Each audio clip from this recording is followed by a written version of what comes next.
The missiles are on course for Beijing and New Delhi. Ivan, you're running out of time. Man, I loved him in Yakuza 0. Many generations, our ninja clan protected So the this shogunate. is to explain why exactly a former Red General has a Japanese last name, and that is because Isaac is descendant from a clan of ninjas that bailed out of Japan once like the Meiji Restoration hit, and was like, man, fuck it, we can't keep doing this anymore. Yeah, he belonged to the Byakusa ninja clan. Yeah, Legally distinct from any other famous ninja clans. nah, just the Kumanos. But yeah, and it's because of that going from Japan to Russia and just kind of, you know, clearly being attached to the old USSR ideals. He's like, man, I gotta reset the world. Which begs the question, though, after doing something that I would say is really more devastating than a nuclear holocaust, with like destroying all satellites and causing an EMP, I question the reason for why going, okay, now we've got missiles, let's actually use them. You've already won. Yeah, it's a bit like the house is already on fire, why are you shooting it? Exactly. So that's our final goal. We have to stop Kumano and like abort the missiles. This is I say let him drop. fair. Funny enough, there is actually a different outcome for just for like Ivan not finishing the job, but I'll explain that once we get to the credits. Just shrugs at the camera and as goes bam bam bam bam bam. Womp womp. So that silhouetted figure, like that obviously indicates that we're fighting the Ludmilla unit, but this is something that I actually did not realize like until after multiple like playthroughs of this game, is that's not one of the soldiers that you fight in this encounter. That's actually Ludmilla. Yeah, I kind of thought it was a bit of a different model. It very much was so. So it's like.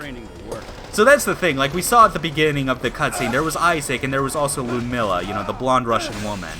Like, that was also kind of the game kind of reminding you that, like, oh yeah. Oh, by the way, we still have other characters for you to kill. Yeah, it's like we kind of stopped killing high-level SOD members after fighting Jane, which, like, we technically didn't deal the finishing blow on. Like, she probably just, like, died on her own later. So it's like, we're basically gonna have to do, like, we're gonna have to finish off those two back-to-back. And, presumably C4 is still somewhere out of the picture, which is, like, very weird. Yeah, she's probably still tripping her ass off on Baja Blast. Yeah. There's definitely one thing where I feel like this campaign, I feel, is still pretty close to what Itagaki probably, like, envisioned for it back before THQ went under and they lost them as a publisher. But I feel that there might have been more that was planned with, like, C4 in this game than there actually was. What do you mean, other than her just showing up every other cutscene to remind you she exists? Yeah, because there's another thing with the credits that has to do with her that, like, I actually think it's, like, interesting because, like, it has to do with, like, the music that plays during the credits, but it becomes even weirder when it's, like, the fact that it's saved only for the credits and not really, like, for anything else that would be more significant with her.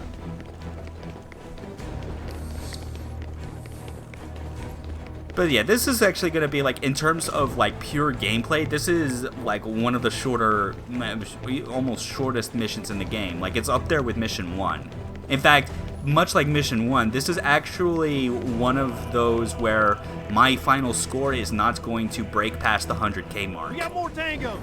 Because all the other ones have, like, aside from Mission 1, have been, like, they've gotten pretty big. Yeah. But there's just not enough, there's just not enough enemies for it to get, like, really huge as a result, because it's less than 100 of them, and we got, like, 2 major boss fights. Yeah, I kind of feel like this chapter and the last chapter should have been switched around, because the last one was incredibly long. Or at least it felt like it was. And this one's like, this video's 30 minutes with credits. Yeah. And like the credits and ending cutscenes or whatever basically takes up the final third. Yeah. The devil's third, you might say. Ah! Yeah. Yeah, if this was actually like what Itagaki had in mind, I think he really needed someone to help with the pacing. Which is funny, considering that the pacing is just like breakneck at all times. Yeah, it feels really slapdash, you know? Like, you feel like it's starting to get into a rhythm, and then it just goes, no, wait, we're doing this now. Turret section. Now we're in a plane. Mr. Pickles. Yeah, but like, and I think that's just evident by the fact that this was a game that they planned to not just have a single-player campaign, but an insanely robust multiplayer mode that barely anyone was gonna play. Yeah. Kind of reminds me of Spec Ops: The Line, but with that, the multiplayer campaign was kind of added on against the devs' wishes. Yeah. Like, they said it was like a cancerous tumor hanging off the side of the disc. Mm-hmm. Yeah. Whereas, like, it's the inverse here, where the multiplayer was so much the focus because it extended to not just, like, the combat mechanics, but also, like, the gameplay modes and, like, underlying systems around the whole structure. Yeah. Like, the single player's like a training mode. In a way it is. Yeah, but it's... Yeah, it's still so weird because of how, like... The multiplayer and the single player have, like, a different type of glue that holds it together. In this, like, it's the M'Baku mechanic that holds, like, the combat mechanics, which were already linked together by your mobility. In multiplayer, you know, mobility still linked together, like your melee and gun skills, but what really held it together in that was the map design. Because, you know, you were not being funneled through very linear corridors. You had, like, a lot more room to, like, actually flex your mobility, and because you did not have the, you know, obviously you do not have the benefits of M'Baku, and you're fighting against actual humans and not dumb AI, the result is, like an even better balance, I recall, of, like, actually utilizing all your, like, tools in one. Yeah, I feel like they wanted this to be the Wii U's Gears of War. More like it's Call of Duty, because the pace that things go at, especially in multiplayer, it feels more like a third-person COD. I meant more in terms of, like, the multiplayer being the focus, where it just keeps getting updates and everyone plays it for decades to come. Yeah. But I'll kind of get scuppered because, well, who plays multiplayer games on the Wii U? Or any multiplayer game that isn't one of the big-name brands. Exactly. So yeah, everyone except Ivan just died. Both DevGru and the Ludmilla unit. Well, that's just wasteful. They were in the way. Destroy the inept soldiers even if they're diligent. One of Kumano's favorite quotes. Borrowed from a German general. It's no, I shaved my balls for this. I'm gonna assume that general and the war in question was World War II, so yeah, Ludmilla, good job being a Nazi sympathizer, you bitch. Yeah! So this is the Ludmilla fight. It is basically a harder version of what we had to do in the Jane Doe fight. The harder part being she is way more upfront and in your face and has, like, the invisibility to boot, which is like it's not 100% invisible, obviously. You can still see the outline, but it's a lot harder. But the same rules apply. You have to get her into a stun state, ideally with bullets, and then use melee to finish. And given that she seems even bustier, up front and in your face is definitely the right term for this. Yeah. Like, you can tell this is an Itagaki game. Mm-hmm. He called us his orphans of the battlefield. Kumano. Really, we were more like trading cards. He was planning on swapping us with someone from the next town over. So yeah, occasionally with this fight, she'll just, like, she will literally just disappear and teleport to another side of the arena to get you. Yeah, I was gonna say, that's just straight cheating now. Yeah. And as a result, it's like, This, I think, is still an alright fight when you get the rhythm of it, because the Jane Doe fights, you know, like, it was the same thing, and, like, it worked well and made you use both your melee and guns at the same time, but it takes a lot longer, and with the occasional, like, teleporting out of the arena and coming back in, like, that, I feel that, like, it adds a bit of extra padding to the fight that I don't find as necessary. Yeah, plus the fact that she fights like Jane Doe, I feel like this should have been Jane Doe Part 2. Like, you know? like her doing like a rematch? Yeah. Yeah. Yeah. Rather than it's another character who just so happens to be fought in exactly the same way. It just seems a bit cheap. I guess that'd be kind of interesting, especially if you took into account that she had her literal eyes cut out, and they might like take blindness into the equation. In fact, it's interesting, like the potential boss fights this game could have had. Even though, like, it's already pretty, like, robust on that front. Like I'm gonna say up front, after this is the final boss fight, we never really have an actual, like, gameplay confrontation with C4. Which is weird, like, because, you know, we had, like, that sniper scene in Mission 2, and that was pretty much it. That was just cutscene, and admittedly, I imagine Itagaki might have had the same idea of maybe not doing it, because it probably would have been hard to come up with something that wasn't just the end. Yeah, or Sniper Wolf in her case. Yeah, which is like, and that kind of sniper duel, I feel, unfortunately, is kind of the antithesis of like what this gameplay shines at. Yeah, it would have literally been dodging bullets until you got in melee range, and that could go either way. Yeah, it would have felt less like a boss and more like just a glorified set piece. Close. Gold didn't make it. Poison gas. Can you get to Ludmilla? No, but she's hurt. She won't get far. We need to intercept those missiles. Oh no, she teleported through the door. Who saw that coming? We're trying to crack their navigation codes. Kumano should be in the command center. Here's a ninja guy in this hell environment. See, I was thinking Neo. Or mine. Kinda, yeah, although Neo didn't, like, happen until after this, but it's funny because it's basically one last hurrah for the TAC ninjas. Especially as we are going to fight the descendant of a literal ninja. Which begs the question, then, how is it that Jane Doe is the one that was, like, in charge of these guys? How was Isaac not the one that decided, yes, I need my elite squad to be literal modern ninjas? Or at least, like, they could have had, like, a super elite team. You know, Praetorian Guard or something. Something like that, yeah. At least made you feel like, you know, this was the last line of defense. You disappoint me, Ivan. I gave your life meaning. I gave you purpose. So yeah, even though he's the boss But what of the did you sod, take from me? he's still got less tats than Ivan. So clearly, it is not a sign of like power and importance. A hijack. But he does have better facial hair.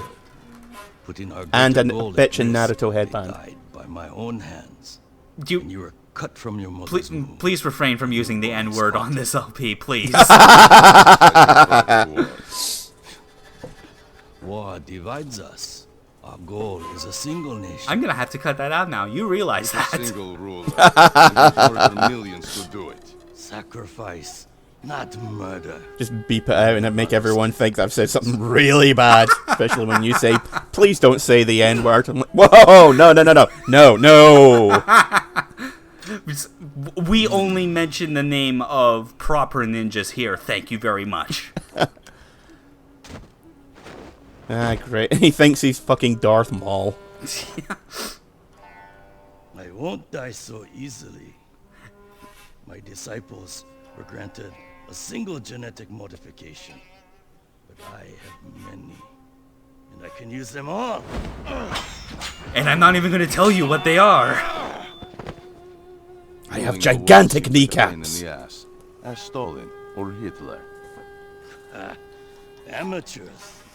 That's how you know someone's really evil, when they look at even the biggest evil assholes in world history and go, huh, those are bitches. Settle down, Garen Zabi. The best you can do. So this fight, this first phase, is meant to go a specific way, which you cannot hit him. You have to just flail at him and watch him dodge your shit until the next cutscene happens, in which things get a bit trippy. What, is he going to unlock his Sharingan or something? Would explain why he's got the scar on his face. I'll try my best to explain quickly during the cutscene before the actual final boss begins, because I really want to focus on that as best I can.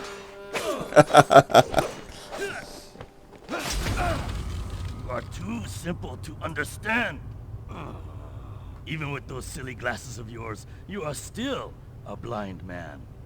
Quite literally. No, literally, he's actually blind. You'll see. Look at his eyes. Those glasses were his real eyes. No, his fake eyes, really, that helped him see the world as a normal person. Now, we are going to see the world as Ivan truly does, as we kill our former mentor. In an arena so that is very reminiscent of the Omega boss fight in Dead or Alive 3. Okay, so this just suddenly turned into the Matrix sequels. Look at how much health I took away when I did that lock shot.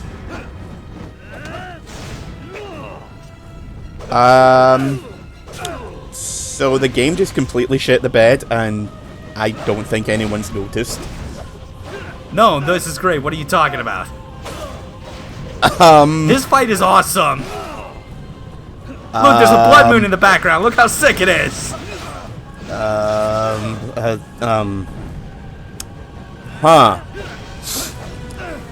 No, fuck you if it doesn't make any literal sense. It looks cool.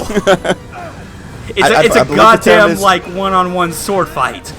With some hand-to-hand mixed in. With a little stun loop that you just saw there for a brief moment where I kept doing, like, 3 fucking sweep kicks in a row. Yeah, I think the term is shocking swerve. Yeah. Oh, but watch this. Check out the finishing move following this. Final lock shot of the game. Right as he did his Psycho Crusher as well. Yeah. And that's it. That's the final boss. Depending on which day I am feeling it, this is either my favorite or Saha is still my favorite. I think that because it's like fighting him with the katana and doing all that stuff is still really cool. I feel like there's style over substance, and then there's this. This is... I believe we will need to create a new designation, which is Itagaki as fuck. This is Itagaki as fuck. Yeah. This is what the power of oatmeal allows. Kumano's dead. What now, Caraway? Oh yeah, we still need to stop those missiles even though Oh, right, we didn't. yeah. Totally forgot the world's still in danger. Doy. Yeah. How the hell am I supposed to storm in?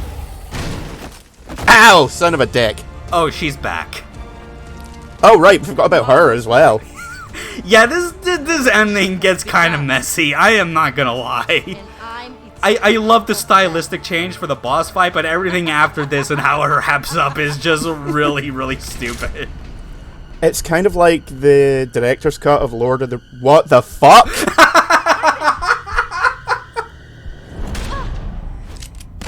There we go. The cutscene rule allowed for the use of Bob's Peacemaker. Yeah, a literal Chekhov's gun. Yeah. It could not have been any more obvious, especially when it was that fucking late in the game that we got it. Yeah. What the hell? Oh man, I shall never see your quinceañera. No, I don't want you to remember me like this.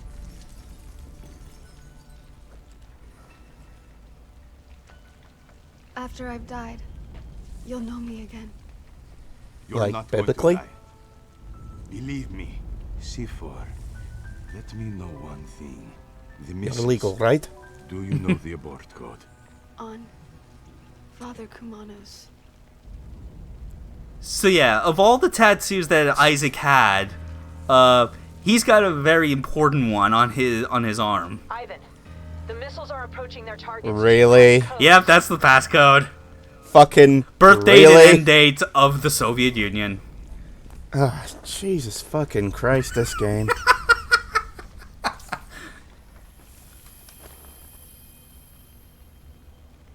And also, apparently, he had like a serum I'm on on his my way person that is able to stop like the whole chimera infection, which was totally a thing that didn't get emphasized nearly as much as you think it would have outside of Chapter 4. Yeah, I was sort of like, okay, why does she look like she's got fucking Gatorade running through her veins? Yeah. We did it! Nuclear war averted! Yeah, a nuclear weapon exploding in the upper atmosphere. Can't imagine that'll cause any problems. No, it was... No, it was not... It was not high enough to do a second EMP, although that would be extra funny if they just did that without realizing. I mean, the planet's already been gang-fucked by falling satellites, and I fail to see how anything could get much worse. But hey, we have a perpetual aurora borealis, so I guess that's not all bad. Can I see it? Yes, you literally can, because it's fucking everywhere! C4's out of surgery. Kumano's serum purged the Chimera virus from her system. So yeah, she's totally healed. For the eventual sequel that we... Oh. Oh, yeah, that was, Your freedom. And the gratitude of the United States of America. my gigantic chin thanks you. You still owe me that guitar you promised me, asshole. Well, time It's to true, go off with my actually. child You remember bride. from the briefing, he like convinces Ivan to break out a Gizmo because he's like, you know why they call it Ivan the Terrible, and just shows that acoustic guitar. That's why. That's why we did all this for a fucking guitar, and we didn't get it. Well, time to go steal a Les Paul Flying V and run off with my child bride. Okay, I was wrong. Ehara was not the art director. It was Hiroaki Matsui. Still, same thing applies. Like, fix your shit. God damn it. C+ could do better. Oh, hey, Danny Bilson. Yeah, that's a name that, like, unless you were familiar with, like, the people in charge of OGTHQ, you would recognize. He was, yeah. Name's vaguely familiar. Yeah, he was the head of THQ. You know, who went under? That were going to originally publish this game. Nah, not ringing any bells. Well, yeah, he still worked on this game even after, like, that publisher went under. Because apparently, according to Itagaki, like, he had discussions with Bilson about, like, making the setup for the multiplayer, which... Oh, yeah, I guess I should actually get into it now. What the alternate thing would have been if Ivan did not fail his mission, or did not complete his mission successfully. If he fucked up, the scenario for the multiplayer would take place. Because basically the federal government of America would realize, okay, like, global EMP, nuclear missiles have blown up major cities around the world. Whole world's fucked. We can't keep all 50 states together, so you jack-offs, like, solve your own problems.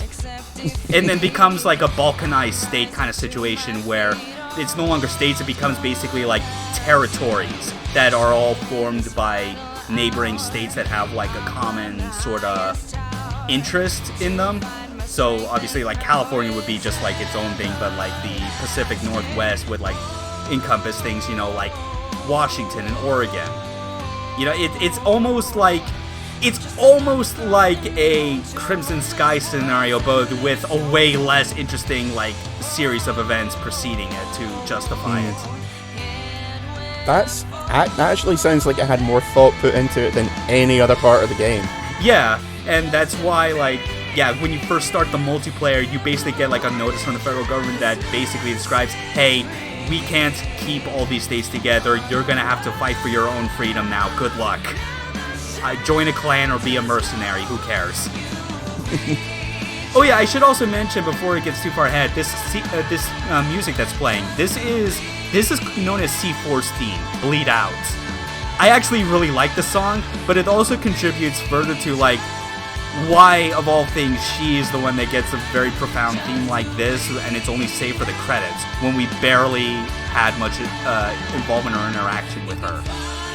Yeah, all she really contributed to the plot was getting shot repeatedly. Yeah. Like, that's it. Oh, hey, and Danny Rachel and Bilson's Rosemary family Bilson. did the voice for both versions of C4. That would explain why she sounded incredibly flat as fuck. Yeah.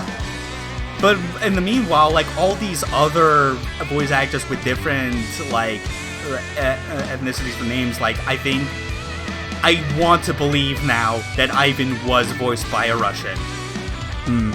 Same for, like, Ludmilla, and they got like some South African guy to like voice Saha and things like that. Yeah, Saha just sounded more like he came from Brixton, London to me. Yeah. And there's Yukimasa Kishino, who voiced Dr. Maeda, and because they didn't list an English voice actor for Maeda in the English voice list, that's just going to fuel my theory that they that they had him do both dubs. That wouldn't surprise me. Yeah. I kind of feel like they were trying to save money as much as they could with parts for that. Like, trying to save money while also being, like, without just trying to get just a bunch of regular white actors to do fake accents, which is funny because I feel Ivan's does sound, like, fake enough in that funny way. Also, Matt Sorum did the drums for this. Is that the guy from Guns N' Roses? I don't know. But Mike Regan, like, composed it, and his wife, I presume it's his wife, like, did the vocals. But yeah, it's interesting. That was... Oh, hey, rest in peace, Iwata. If there's one thing I wish... deserve better. I wish that there was one thing that could have been different about this timeline, is that I wish Iwata lived long enough so that he could have done an Iwata Asks with Itagaki. Imagine how amazing that would be. Just sitting down like, so, I just left the briefing. what the fuck were you thinking? Not exactly the outcome we hoped for. And then after he gives this long rambling explanations like, Laughs. no really, what were you thinking? No, it's just laughs in parentheses. Just holds up a sign, completely stone-faced. Also, yeah, there's our other sequel hook that, like, is totally not gonna happen at this point, because I don't even know what remains of Valhalla as it is to really want to try and pursue any more Devil's Third, be it single player or even multiplayer, because I really described, like, what the setup for the multiplayer was in lore reasons and such, but so when this game was coming out, Valhalla got out of the way and said, hey, we're also planning to release a free-to-play PC version of the multiplayer, just to, like, give it more longevity, because as much as we want to push this Wii U version, we don't trust it to really, like, last as long. And sure enough, when they shut down those servers a year later, that was true. But they really were not able to, like, even get that going the way they wanted to, because Devil's Third Online did come out in Asian territories, like mainland Asia and Japan. There was even a trailer for, like, that was basically going to say, hey, this is totally going to come out in North America eventually. But we're still relevant, damn it. Yeah, but then, you know, Itagaki transitioned from being a director to prime advisor. In 2017, Devil's Third Online in the Asian territories it was live in shut down. And then a year later, like in 2018, the same year that, like, Soleil, like, became known as, broke off from just being, like, a subsidiary of Valhalla and was now, like, independently known, they tried another attempt at Devil's Third multiplayer online called Rockshot. It, like, if you had just seen it on the surface, you would think, oh, this is just some weird unknown generic thing, but no, it was just rebranded Devil's Third Online. And I played a little bit of it. It was fine. I felt that, like, the balance stuff that they did to it to make it work on PC made it more shooter focused than I liked. And it lasted for the entire summer that I launched it before they shut it down. So yeah, everything about this is dead, which sucks. I feel someone kind of felt like they needed to take it out behind the back of the shed. This message is nice. You cannot hate on this. Ass is life, tits is hometown. Yes, that's what those kanji mean above his name.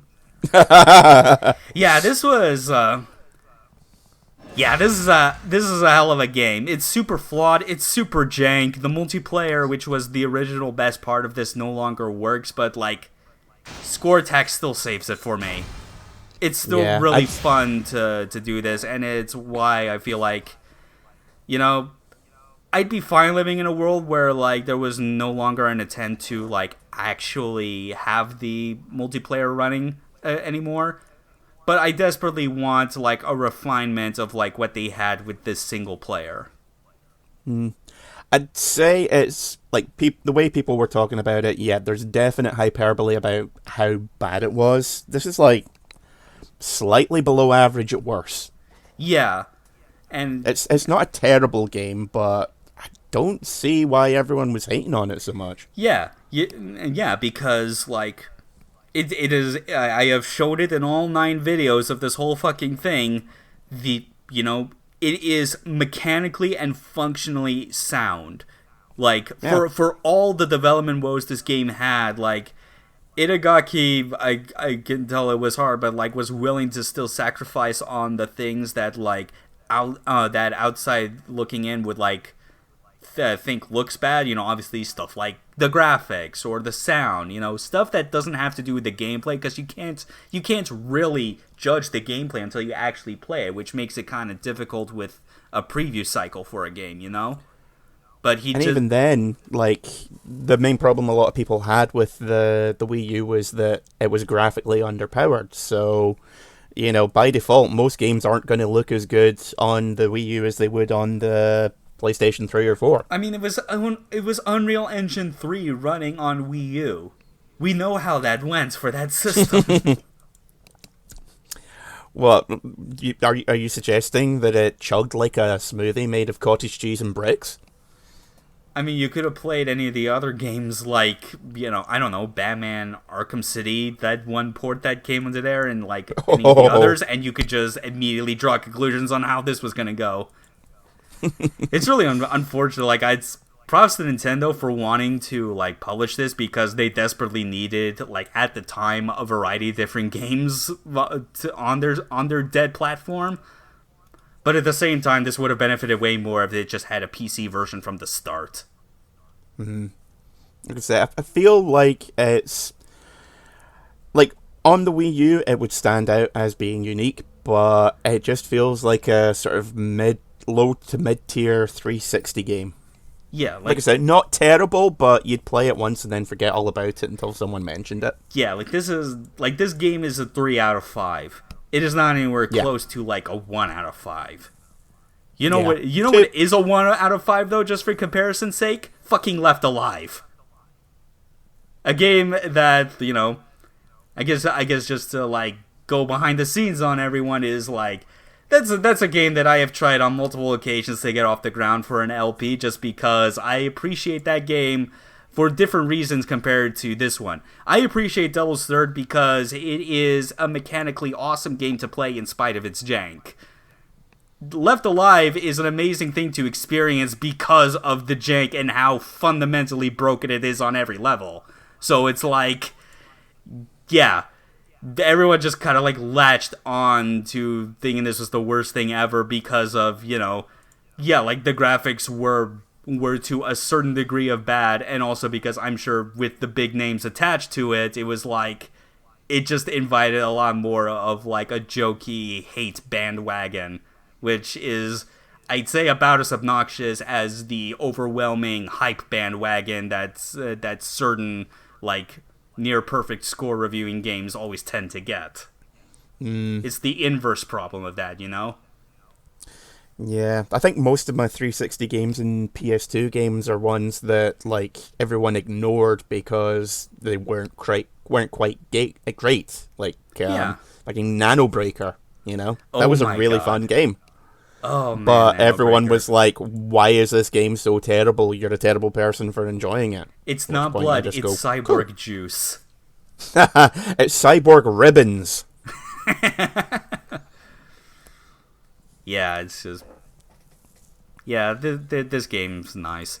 I hope that, like, that Simu, like, the emulator continues to develop enough that, like, I can eventually go back to playing this game again without having to constantly reset the emulator because of the graphical bugs. Because, yeah, it's like, this really was, like, the best possible light I could have shown this game, just from, like, a performance standpoint. Like, frame rate matters more. You saw how, like, smooth it was at times and how, like, it did not get choppy at all. Yeah, this was fun though. I ended this shit year with a good LP, so like that's what matters. Fuck you, 2020. Next Suck year, a dick. hopefully it'll be slightly better, especially when I get to doing Steel Battalion. Yeah, Wait, 'cause did I that's the thing that's coming. just stealth drop that I am LPing a game that would be impossible for others? Yes, I am. Suck my Bam, dick. ba-dam, bam, bam. Metal Gear Solid Sting.